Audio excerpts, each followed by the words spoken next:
Podcast Mundo Indefinido, um podcast sobre viagens para conhecermos diferentes perspectivas do mundo e viajarmos de forma consciente, com mais conhecimento e sem preconceitos.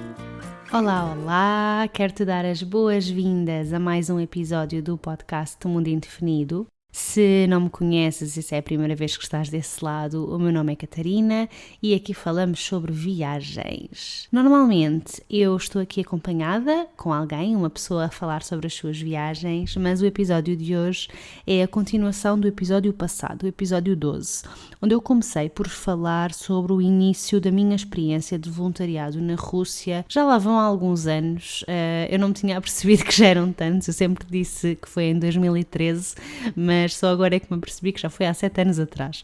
Mas pronto, no fundo a minha ideia era partilhar um bocadinho a minha experiência e nesse primeiro episódio eu falo sobre todo o processo, como é que foi a seleção do sítio para onde eu gostaria de ir, qual é que foi o meu projeto, o que é que eu estive lá a fazer. E só para resumir um bocadinho, caso ainda não tenhas ouvido, eu fui para a Rússia, para a região de Volgogrado, para um projeto onde eu estava a trabalhar com crianças. Eu nesse primeiro episódio do podcast, como já disse, falei um bocadinho sobre a questão burocrática e tudo isso, e como ele já estava muito longo, resolvi parti-lo em 2. E o episódio passado terminou no final da primeira semana que eu passei na Rússia, e a minha ideia para hoje é continuar e terminar toda esta minha experiência para que o próximo episódio já seja sobre algo diferente.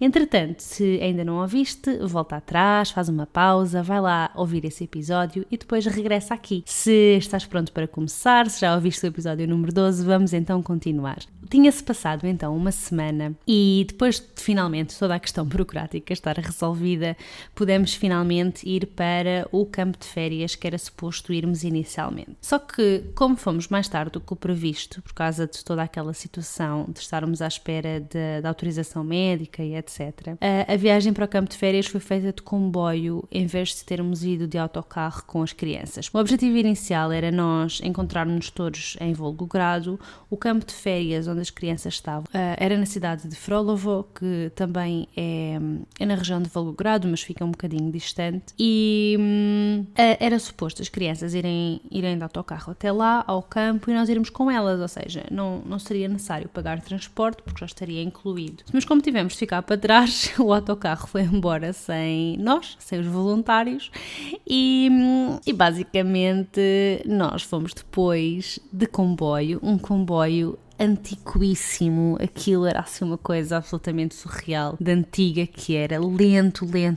Nós demorámos praticamente umas 4 horas a chegar. Eu acho que hoje em dia o comboio já é mais rápido e é capaz de demorar, mesmo assim são praticamente umas 3 horas de comboio. Mas nós na altura demorámos umas 4 horas e quando chegámos lá a Frolovo ainda tivemos de apanhar um táxi até ao campo de férias. Finalmente conseguimos chegar a Frolovo, apanhámos um táxi, fomos até ao campo de férias, onde as crianças já lá estavam há praticamente uma semana, e quando chegámos foi assim um bocadinho... Não digo que foi um choque, mas foi bastante diferente do que estávamos à espera. Eu, pessoalmente, nunca participei em nenhum campo de férias, portanto, a ideia que eu tinha era só daqueles filmes americanos, onde eles estão naquelas cabanas e há beliches e está tudo ali assim a dormir nos mesmos espaços.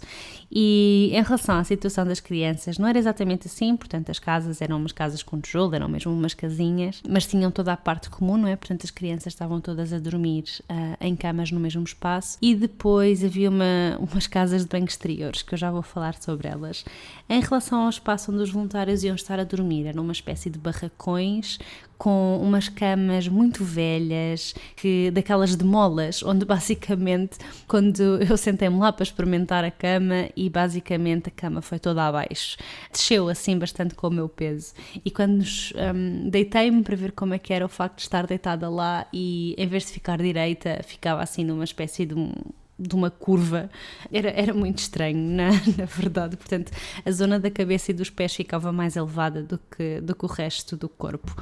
Falando então das casas de banho do campo, aquilo na verdade eram umas barraquinhas de madeira, uma estrutura de madeira que tinham um buraco no chão. Nós entrávamos nessas barraquinhas de madeira, fechávamos a porta também de madeira e tudo o que queríamos fazer estava ali num buraco no chão, sem autocolismo, obviamente, sem eletricidade.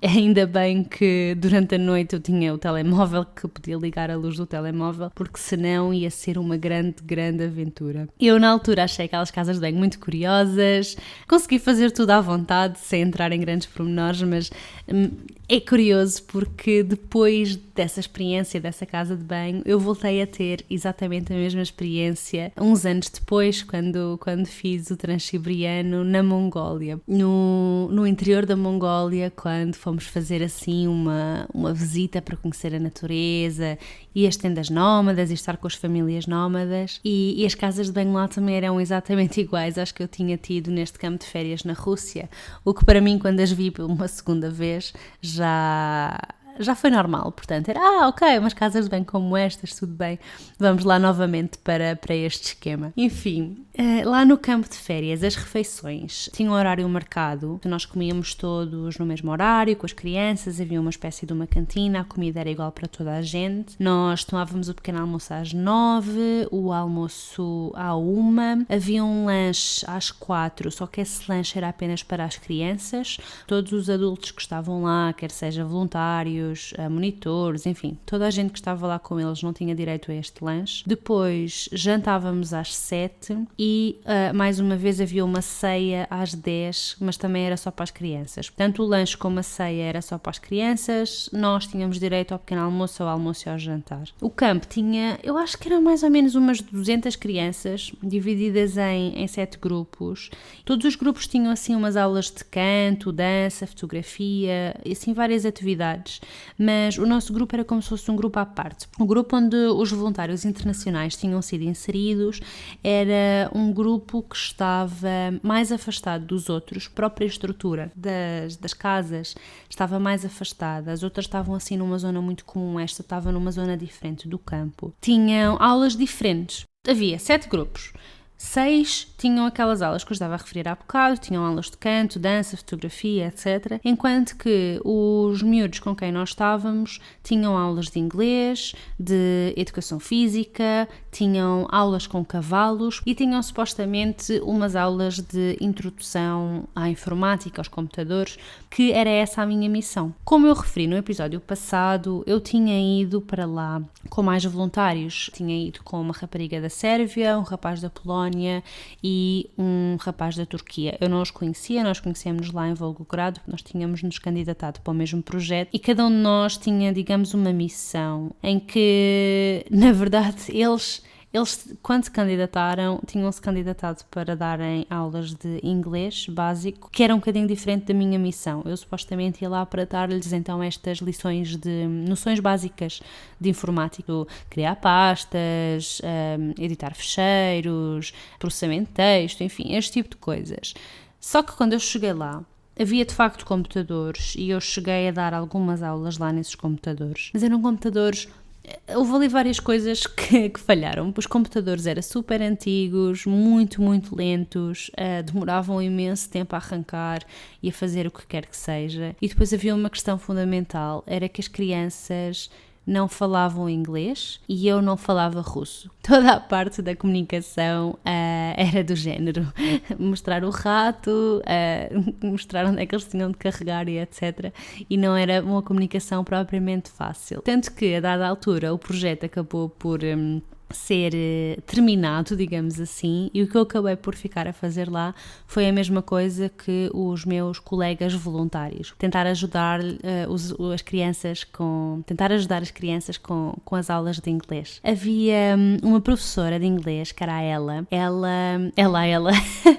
com 2 L's, estava é russa e estava lá, servia um bocadinho de nossa intérprete tradutora com as crianças, porque ela falava muito bem inglês, era o curso que ela tinha tirado na faculdade, era inglês língua estrangeira e era mesmo essa a sua formação, portanto ela estava muito à vontade para ensinar às crianças e então acabámos por ajudá-la nas suas aulas. Os alunos, as crianças tinham aulas quase todos os dias e as aulas de inglês havia, acho que eram 2 horários, um das 10 às 11 para o grupo mais forte, aqueles alunos que já sabiam alguma coisa, mas mesmo assim eles tinham muitas dificuldades. Basicamente só sabiam dizer hello e pouco mais do que isso. Depois, das 11 às 12, era para o grupo mais fraquinho, que esses então não sabiam absolutamente nada. As crianças tinham entre 9 e 15 anos de idade e a maior parte eram assim super fofinhos, era uma coisa adorável.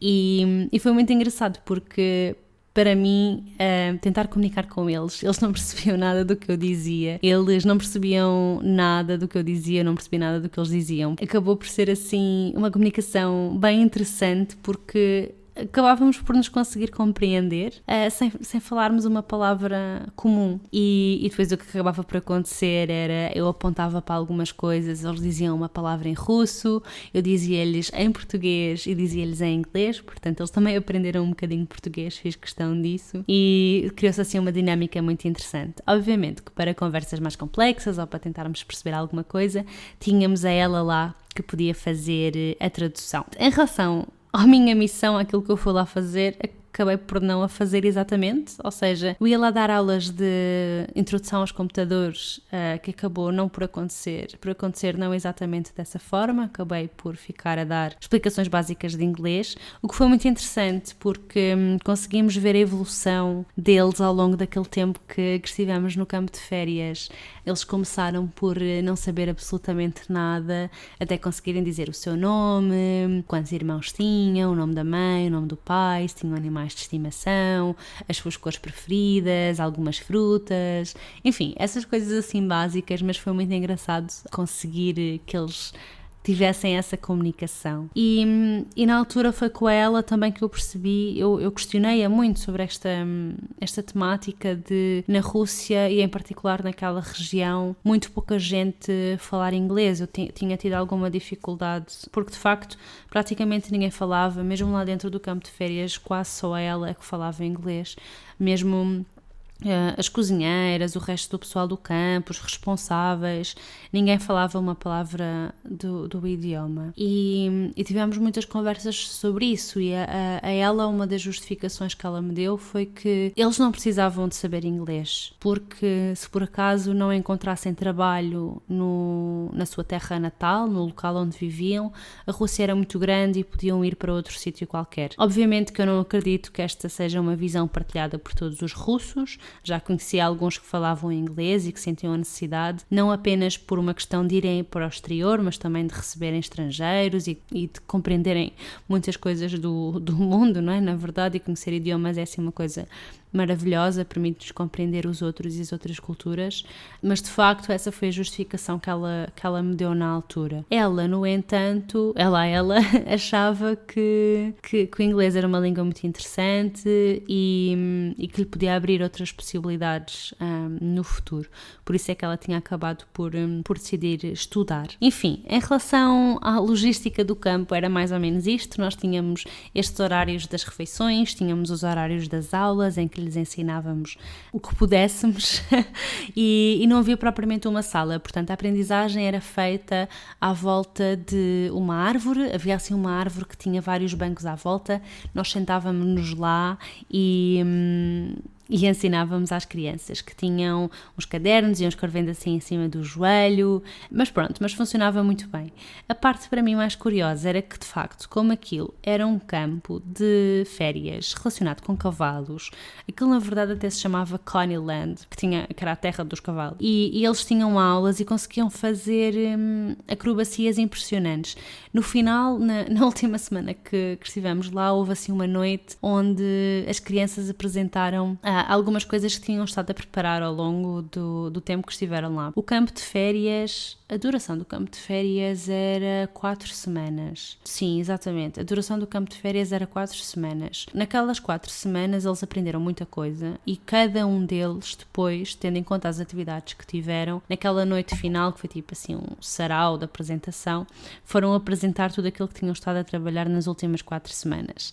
E o nosso grupo cantou o Yellow Submarine em inglês e fizeram uma apresentação das suas capacidades nos cavalos, das coisas que conseguiam fazer nos cavalos. E foi muito engraçado porque eram assim coisas extraordinárias do género, enfim, eu hoje em dia eu não gosto muito da ideia de andar em cima de um cavalo, coitado, acho que ele não deve, o trabalho dele, o objetivo de um cavalo não é estar com pessoas em cima a fazerem malabarismos ou o que quer que seja, mas na altura gostei muito das coisas que eles estavam a conseguir fazer, porque o cavalo estava por ali a saltitar e as raparigas subiam e levantavam-se e punham-se em cima do cavalo e faziam acrobacias enquanto o cavalo andava, enfim, foi assim uma coisa espetacular que ficámos todos, uau, o que é isto? Foi assim um espetáculo muito, muito engraçado. De qualquer das formas, isto a nível das atividades que eles tinham e das coisas que eles tinham, mas eu queria falar também a nível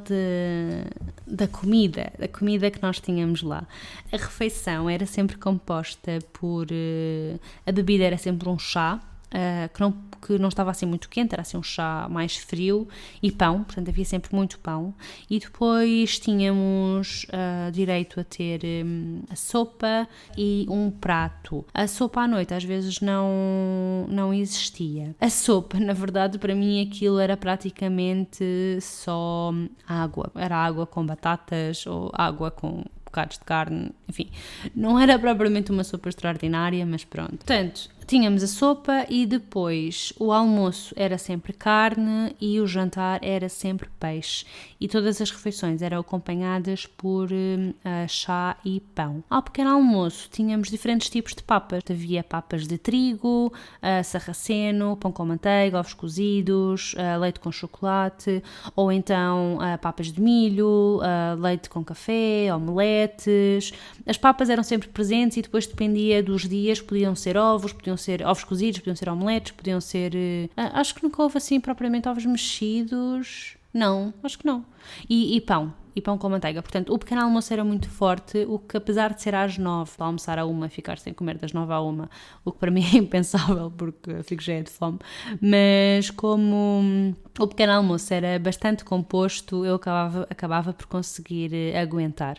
Ou seja, tínhamos sempre umas papas, que podiam ser papas de aveia, papas de milho, papas de trigo sarraceno, e depois tínhamos os ovos, que podiam ser em formato de omelete com fiambre ou omelete com cogumelos, ou então ovos cozidos, e pão com manteiga. Isso existia sempre também, e depois tínhamos chá e essas coisas. Nós tivemos a oportunidade de, voltando agora assim um bocadinho atrás, estava-me a lembrar da questão dos cavalos, para além das crianças terem as aulas de equitação, também deixaram que nós, voluntários, pudéssemos estar nos cavalos, andar a cavalo durante 1 hora. E foi assim uma coisa, eu gostei muito da experiência, confesso, mas é como eu estava a dizer há bocado, eu acho que hoje em dia já não tenho assim, eu tenho uma visão um bocadinho diferente em relação a estar em cima de um animal, mas pronto, na altura a minha visão era outra e resolvi experimentar. E só posso dizer que andar em cima do cavalo durante 1 hora, quando não se está preparado, aquilo na altura parece muito engraçado, mas depois ficamos com as pernas todas doridas durante 2 dias seguidos. Pelo menos foi o que me aconteceu e aconteceu aos meus companheiros. Ficámos nos 2 dias seguintes com as pernas todas doridas por causa de andar a cavalo. Eu não fazia ideia que andar a cavalo podia causar tantas dores nas pernas, mas de facto foi isso que aconteceu. Enfim, a experiência em si foi muito positiva. Eu gostei muito de ter estado lá naquelas 4 semanas. Eu acho que elas, no início, achei que iam passar mais devagar do que na realidade passaram. Eu acho que passaram muito rapidamente.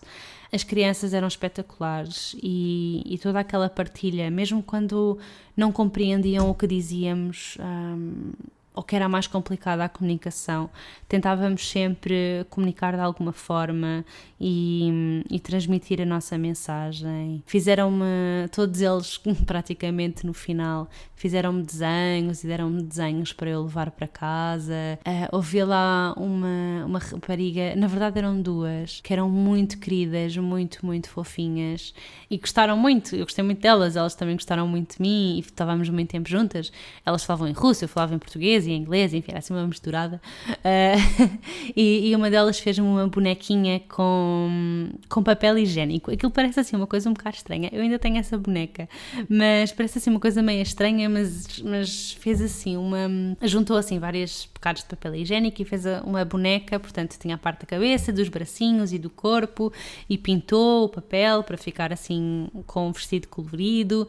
E prendeu o papel com um elástico, fez assim uns olhos na cara e uma boca a sorrir. Enfim, muito, muito engraçada. Eu ainda tenho essa boneca. E fez-me também um desenho que sou eu e ela, somos nós as duas. Nota-se claramente que somos as duas. Eu tenho um piercing na minha orelha esquerda e gostei muito do pormenor porque lá no boneco nota-se que sou eu porque tenho o piercing lá desenhado. E ela andava sempre com uma trança assim para o lado direito e lá também está assim com a trança. E, enfim, foi muito giro. Eu, infelizmente, não faço ideia como é que estão as crianças agora, porque não trocámos propriamente contactos, mas devem estar grandes, 7 anos depois, já devem estar grandes e espero que, pelo menos, o inglês tenha ficado alguma coisa, que tenham sentido que é importante aprender outras línguas que não apenas o russo. Eu, na altura, quando perguntei no Instagram, porque eu perguntei no Instagram se tinham perguntas sobre esta minha experiência de voluntariado ou não, e houve assim algumas perguntas, nomeadamente se eu tinha tido a oportunidade de partilhar algo sobre a cultura portuguesa e se sim, de que forma é que isso podia ter ajudado os outros. E aliás, tive 2 pessoas que me fizeram uma pergunta neste sentido. E eu tive várias oportunidades de partilhar a cultura portuguesa. Ou sobre Portugal, enfim, no geral, em conversa com as crianças, com a ajuda dela, obviamente, para tentar explicar algumas coisas, mostrei no mapa onde é que era Portugal, ensinei-lhes algumas palavras e, em especial, porque às tantas, houve assim uma noite, às 6 da tarde, em que eles tinham assim uma festinha e tinham música, era uma espécie de uma discoteca ao ar livre e dançavam e tal, e às tantas uma música que começa a tocar, que na altura estava muito na moda, era aquela música do... eu não me lembro do nome, mas é aquela do Ai, se eu te pego, assim você... Pronto, acho que sabem qual é a música que eu estou a falar. Que é uma música brasileira, obviamente língua portuguesa, e eles estavam ali a tentar cantar aquela música e eu só pensava, eu acho que esta música não é adequada à vossa idade, mas tudo bem. Enfim, isto para dizer o quê? Que depois me estavam a pedir a tradução, o que é que algumas coisas significavam e o que é que aquilo queria dizer, e depois gerou-se, quando perceberam que eu percebia a música, gerou-se assim uma partilha muito engraçada, porque havia algumas palavras que eram parecidas e surgiu muito ali depois aquela questão de tentarem ver a diferença entre o português europeu e o português do Brasil, as diferenças de sotaque. Foi assim um momento muito engraçado. E depois, obviamente, houve todos aqueles momentos em que apontávamos para coisas, eu dizia os nomes em português, eles diziam os nomes em russo, e falámos um bocadinho sobre quando estávamos a comer, por exemplo, o tipo de comida que tínhamos em Portugal, o tipo de comida que tínhamos na Rússia, quais é que eram as diferenças.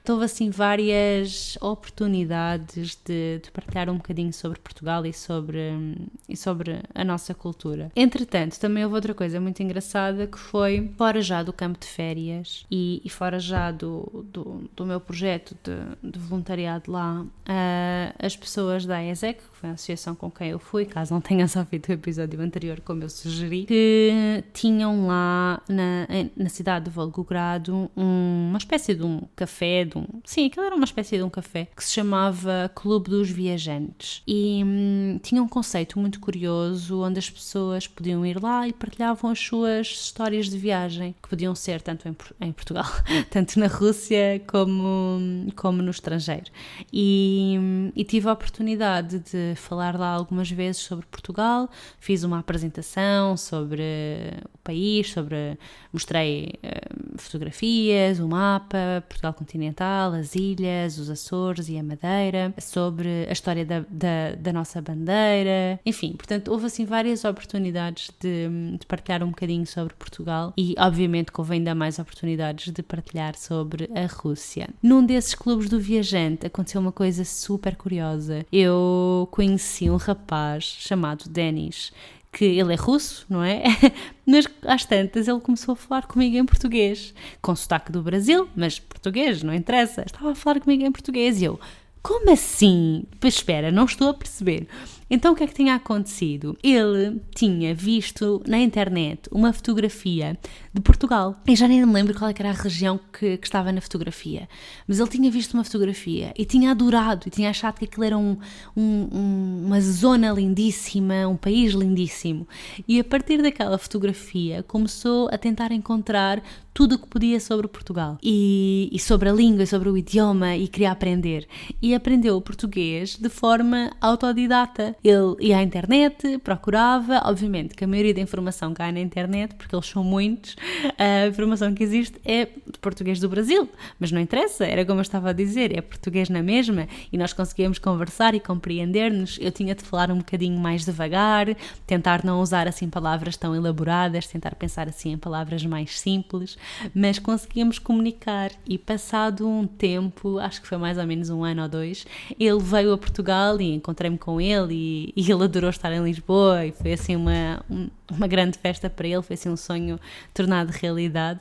Ele entretanto já veio cá mais outra vez, mas pronto, eu já nem sei porque é que eu estava, lembrei-me disto agora, mas eu estava a falar do campo de férias, acho eu. Enfim, não interessa, no fundo houve muitas oportunidades para partilhar Portugal, houve muitas oportunidades para eles me explicarem um bocadinho mais sobre a Rússia e foi assim uma experiência absolutamente incrível, incrível, incrível. Mas se calhar, se tomaste atenção ao número de semanas, deves ter ficado a pensar o que é que aconteceu a uma semana, não é? Porque, como eu tinha dito no primeiro episódio, o meu projeto de voluntariado era durante 6 semanas e na primeira semana foi passada a resolver burocracias, as 4 semanas seguintes foram então passadas no campo de férias com as crianças, a fazer um trabalho completamente diferente daquele que era suposto ter ido lá fazer e depois isso dá um total de 5 semanas. Ainda falta mais uma, certo? E o que é que aconteceu? Nós íamos ficar em Volgogrado, mas naquela semana, aquela semana inicial que estávamos à espera das burocracias todas, já tínhamos visto praticamente tudo o que havia para ver em Volgogrado, a verdade é essa. Então, o que é que nos propuseram? Aliás, foi a nossa vontade, a maioria dos voluntários propôs e acabaram por aceitar. Era que fôssemos uma semana a Moscovo. A ESEC comprou-nos um bilhete de autocarro, fomos de autocarro até Moscovo, foi assim uma viagem longuíssima durante a noite toda e parte do dia, por estradas terríveis, absolutamente terríveis. Aquilo eu pensava que, na altura, bem, estamos aí para a capital, vamos ter, sei lá, uma autoestrada e vai ser rápido, mas não havia autoestrada nenhuma, eram tudo estradas com 2 sentidos e apenas uma faixa em cada sentido, muito esburacada, extremamente esburacada, assim uma coisa mesmo... solavancos por todos os lados e guinadas, enfim, foi uma aventura gigantesca conseguir chegar até Moscou. Eu já nem sei quantas horas é que demorámos, foram, não sei, eu sei que foi a noite toda e foi mais uma parte de um dia, foi assim uma loucura, eu sei que não chegou a 24 horas, mas foi muito perto disso, é capaz de ter sido para umas 17, 18 horas, qualquer coisa assim do género. Também queres dizer, a distância, para se ter mais ou menos noção, porque quem não está com o mapa à frente e não sabe onde é que é Volgogrado nem onde é que é Moscovo, a distância são à volta de 900 km. Fizemos esses 900 km, eu acho que foi em 18 horas. A estrada era mesmo horrível e o caminho foi todo feito aos saltinhos. Eu estava sentada a tentar dormir e não conseguia porque andava sempre assim a saltitar por causa dos buracos na estrada. Enfim, lá ficámos essa semana em Moscovo, que foi uma semana muito interessante, eu gostei muito do Moscovo também, embora seja uma realidade completamente diferente de Volgogrado. Aliás, completamente diferente da Rússia como um todo, excepto São Petersburgo, que ainda é mais impressionante do que Moscou, na verdade. Temos estas duas cidades, temos Moscou e São Petersburgo, e temos o resto da Rússia, que não tem nada a ver a nível das condições das estradas, a nível da construção, das casas, dos carros, ou seja, a marca de carros e o ano dos carros que circulam na rua. Não, são dois países completamente diferentes, parecem duas Rússias completamente diferentes. E foi muito bom eu ter tido essa experiência e ter visto primeiro Volgogrado e ter visto Moscovo depois, em vez de ser ao contrário, porque senão era do género, Moscovo, uau, depois chegava o resto, espera, ok, que estranho, parece que estou num país completamente diferente. Isto para dizer que, a nível pessoal, e para tentar resumir um bocadinho esta experiência, obviamente que, enfim, eu tentei não me alongar muito, porque o primeiro episódio já tinha ficado muito grande e eu acho que este também já está longo, mas eu acho que as experiências de voluntariado internacional têm maioritariamente duas coisas. Elas são boas para nós que vamos, porque aprendemos imenso, enquanto crescemos também muito enquanto seres humanos, enquanto pessoas, e termos outras experiências e conhecermos outras realidades faz-nos dar valor ao que temos, mas também reconhecer que existem maneiras diferentes de fazer as coisas, que não são mais certas nem mais erradas, são apenas diferentes, e fazemos muito bem também ao sítio onde vamos. Aliás, acho que o objetivo principal do voluntariado não é para ficarmos nós a sentirmos-nos bem, a tentarmos de facto trazer algo bom para o outro e tentarmos ajudar da melhor forma que podemos. Na minha experiência, eu diria que se calhar noutro sítio eu poderia ter feito mais a diferença, ou seja, aquelas crianças estavam num campo de férias, o que significa que os pais tinham possibilidades de lhes pagar o campo de férias, de lhes proporcionar aquela experiência, o que é completamente diferente de outro tipo de voluntariado que se está numa organização não governamental, por exemplo. É bastante diferente o contexto, parece-me, porque as pessoas são diferentes e o tipo de necessidade também é completamente diferente. Eu ali senti que fui útil, sem dúvida nenhuma, porque trouxe uma nova perspectiva, ou seja, não apenas uma pessoa da Rússia, mas pessoas de países diferentes, uma pessoa de Portugal, uma pessoa da Sérvia, da Polónia, da Turquia. As crianças puderam perceber um bocadinho sobre a diversidade que existe no mundo e ficaram com vontade de conhecer coisas diferentes daquelas que estão habituadas, mas tirando isso não sinto que tenha tido assim um papel impactante ou que de facto tenha feito a diferença naquelas crianças. De qualquer das formas, foi uma experiência que eu voltaria a repetir, sem dúvida nenhuma. Teria feito da mesma forma, provavelmente, porque foi muito bom. Eu gostei muito de estar lá e foi assim a minha primeira vez na Rússia e eu adorei aquele país, adorei as pessoas, adorei toda a experiência e acho que valeu mesmo muito a pena. Gostaria de saber se tens alguma dúvida. Eu tratei das partes mais logísticas, digamos assim, de fazer um voluntariado internacional no primeiro episódio, mas se tiveres alguma dúvida sobre que eu não tenha respondido ou que não tenha ficado clara, manda-me uma mensagem no Instagram, com o meu nome por lá é Mundo Indefinido, ou então envia-me um e-mail para contacto@mundoindefinido.com. Eu acho que é tudo o que eu queria dizer. Eu poderia falar muito mais sobre isto, mas de facto não quero que isto fique muito longo. Já o outro também ficou, portanto acho que me vou ficar por aqui. Já sei, eu queria dizer mais uma coisa, que é eu fui para a Rússia sem expectativa nenhuma e a verdade é que esta experiência, para além de tudo o que me deu-me a pessoas, deu-me maioritariamente pessoas.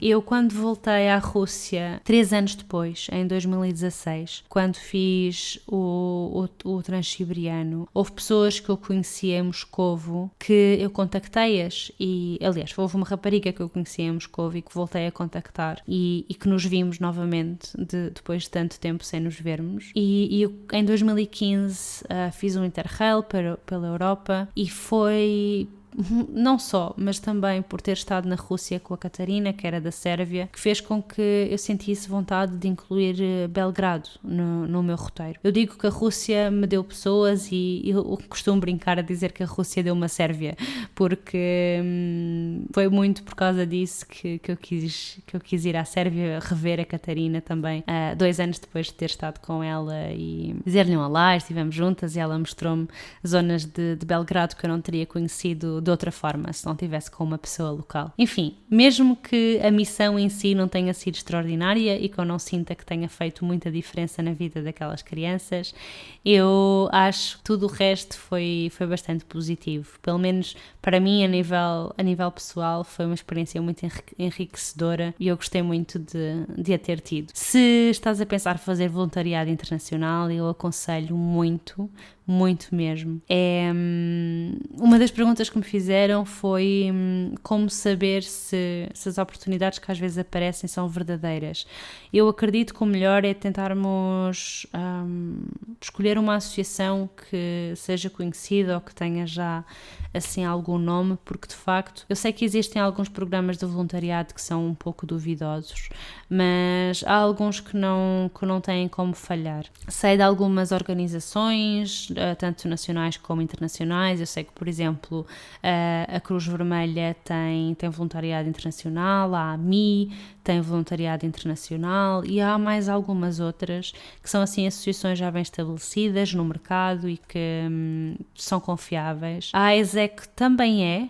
Agora, obviamente, que como é feita por estudantes para estudantes universitários, nem toda a gente pode concorrer ou pode utilizar os serviços, digamos assim, mas se por acaso estiveres a estudar na universidade, eu acho que também é uma possibilidade, é uma hipótese muito boa. Vê essa opção, se puderes. Eu ando a ver se tenho mais uma experiência de voluntariado internacional. Se eu tiver, eu também partilho a minha luta e procura por associações e por projetos, porque existem alguns, ok? É só questão de fazermos alguma pesquisa e de percebermos de facto como é que funcionam. Eu vejo mesmo o voluntariado como uma forma de desenvolvimento pessoal, de alguma forma, e como uma excelente maneira de conhecermos o mundo, dando um bocadinho de nós. Ou seja, especialmente em programas onde o alojamento e a alimentação estão incluída, é uma maneira mais barata, digamos assim, de viajar, mas que ao mesmo tempo estamos a oferecer o nosso tempo, a nossa disponibilidade e não deve ser feito de ânimo leve.